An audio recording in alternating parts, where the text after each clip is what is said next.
Good evening and thank you for joining us. I'm Riley McManus. The source of a large explosion that startled many residents around Thunder Bay yesterday evening has been identified. Officials with Pioneer Construction have confirmed it was their annual blasting work at a rock quarry near the Terry Fox Lookout. The shock waves had some locals thinking it was an earthquake, and many are wondering why the public wasn't given a heads up. Kurt Black has more. A number of confused locals took to social media, wondering what happened, with a thunderous roar and a large smoke plume just north of the city just after 5 o'clock Tuesday.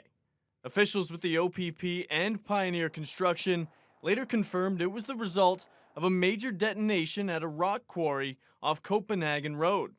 Derek Parks is the closest homeowner to the quarry and says the incident caught him off guard.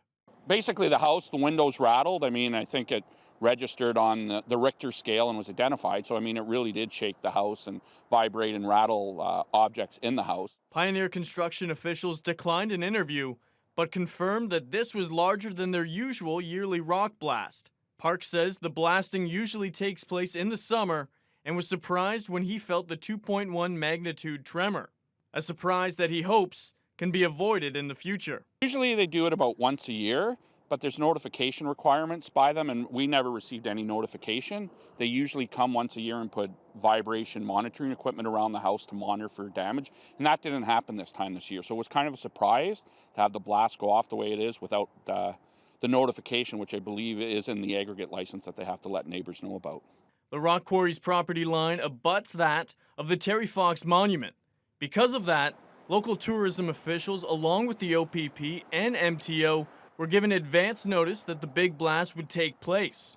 Tourism manager Paul Pepe says his staff don't actually believe this blast was as large as years past. The staff were up at the center checking it out today, and actually reported that to them there have been blasts in the past years that actually sort of knocked the covers off some of the lights. Nothing at all. There's absolutely nothing at the center at all that's out of place. Officials with Pioneer say they don't alert the general public about these big blasts because of fears it will draw a crowd of curious onlookers. Kurt Black, TBT News.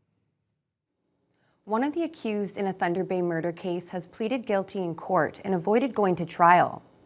Cody Eacham is now 21 years old. He was arrested by city police in January of 2020, nearly 1 week after police were called to a North Syndicate Avenue home where a serious assault had occurred. The victim, 18-year-old Austin Robinson, died in hospital several days later.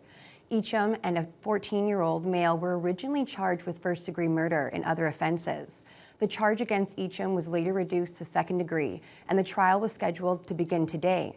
But instead, lawyers for the defense and the Crown announced that Eacham would plead guilty to the lesser charge of manslaughter and one count of robbery. A sentencing hearing will be held at a later date. The other accused, who is now 16, will appear in court later this month. There's been a big jump in the number of COVID vaccines being administered in the Thunder Bay district, and there's also been a significant increase in the number of COVID patients currently admitted at the Thunder Bay Regional Hospital. Now 26 COVID patients being treated at the regional hospital. That's up 5 from Tuesday. And there are 5 COVID patients in the ICU, up 1 from the day before. The hospital's occupancy rate has gone down slightly to 105%, and the occupancy rate inside the intensive care unit is up to 95%. The Thunder Bay District Health Unit is reporting 34 new COVID infections over the past 24 hours. There are now 194 known active cases across the district, down from 233 on Tuesday. As for COVID vaccinations, the health unit is reporting over 2,400 doses administered last week. That's more than double the amount the week before. A large percentage of those were second and fourth doses. Meanwhile, the Northwestern Health Unit now has 151 known active COVID-19 cases across its catchment area. That's down from 191 cases a week ago. The test positivity rate in that part of the region has risen 5 percentage points to 19.6%. We now turn to the battle for Queen's Park, already well underway. The provincial election is just over a month away. Ontario residents head to the polls on June 2nd, and candidates are already off and running, working to earn your vote. Siobhan Morris has the details. In an Etobicoke strip mall, King Asurma's lawn signs are ready to go.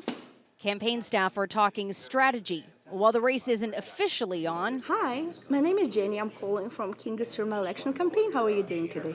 the jockeying for your vote is very much underway. The last 6 weeks have been a flurry of government funding announcements. Thank you very much. Among the big price tag items, $1 billion for license plate sticker rebates, $900 million to improve rural internet access, and $645 million to cut the gas tax. There's also been a special focus on health care. This week alone, the government has committed $1 billion for the Scarborough Health Network, $1 billion for Unity Health, and $20 million for Hamilton Health Sciences. Hundreds of millions of dollars have also been promised to build homes for vulnerable seniors. We have made a commitment to long-term care, a commitment that is, yes, it's about building brand new modern facilities, but it's also about transparency and accountability, and it's about improving staffing and care. The Premier insists his government didn't wait until the last minute to shovel out loads of money. It all takes a little bit of time, but at least we're getting it done, and we're building more homes, more roads, more highways, more subways than any government in the history of this country. The opposition is slamming Doug Ford for underspending federal funds. And he's been squirreling that away and now is rolling out that money days before the election when it should have been invested to keep people safe and healthy. The NDP intends to release its platform soon. The Liberals have come out with a headline-grabbing promise to ban handguns and to work with police services to hire more diverse officers. So that the people in this province who want to feel safe in their neighborhoods can see themselves, can see their families reflected in our police services. Del Duca says the cost of that pledge is coming. The Thunder Bay Chamber of Commerce welcomed a special guest speaker to their monthly luncheon this morning. Bob Watts from the Mohawk and Ojibwe Nations has an extensive background in Indigenous policy and reconciliation, and he shared some of his knowledge with local businesses and organizations.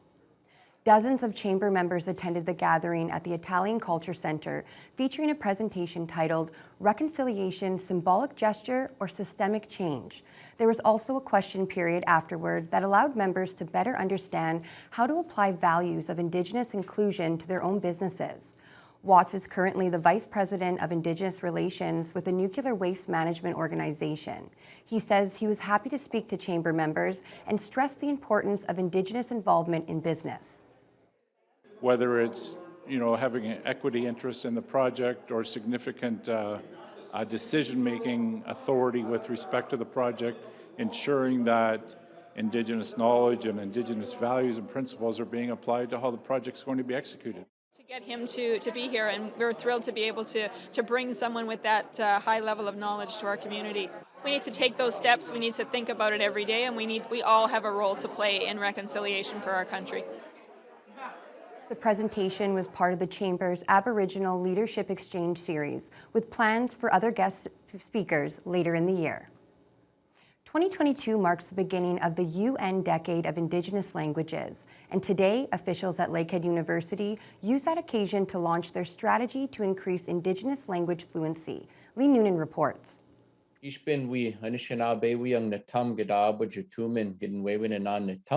sounds of Anishinaabe-Moan or Ojibwe will be more and more common on campus if all goes as hoped.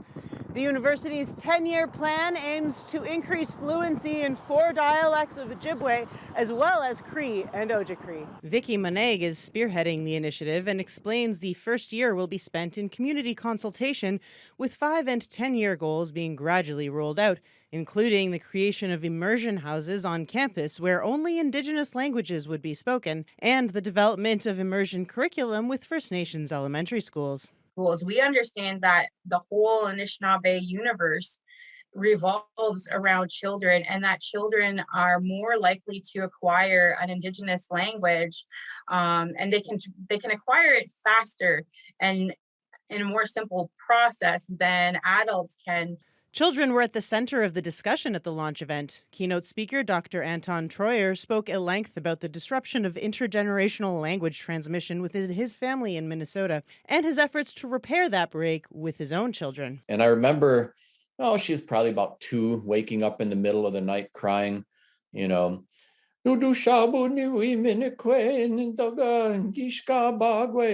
she's crying. And I just remember thinking, it's working. It's working. Yes. Current fluency rates vary throughout the regions. There are many more speakers in some isolated First Nations like Fort Severn than more urban communities like Fort William First Nation. Even though my grandparents on my dad's side were fluent, spoke our language fluent, we didn't get enough time to spend with them, to listen, to understand, to pick up that language, because we again, being school and urban settings, the language was not part of that education system. Troyer and Moneg both expressed the importance of language in protecting Indigenous culture and ways of seeing, saying everyone can play a role and everyone can benefit from the preservation of Indigenous worldviews, particularly in the face of collective challenges like climate change. Lee Noonan, TBT News.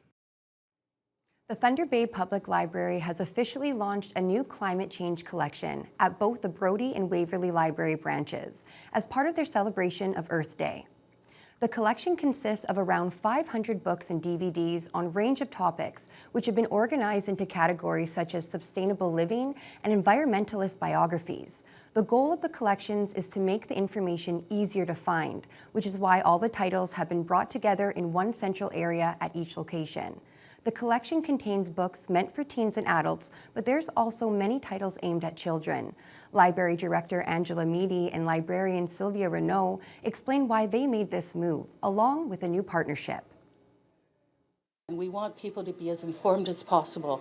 Thunder Bay has been, like I say, there's been a lot of embracing for this idea, and we hope that people who just want to know more would be able to do it very easily, depending on their interest. And part of our commitment to our strategic directive to foster safe, clean, and healthy community is also seen in our Garden Tool Lending Library. Angela just opened the doors for that.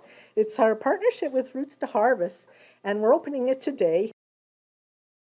For those looking for online options, there's also a curated shelf of climate change-related titles available 24/7 through Cloud Library, which can be found on the Thunder Bay Public Library's website.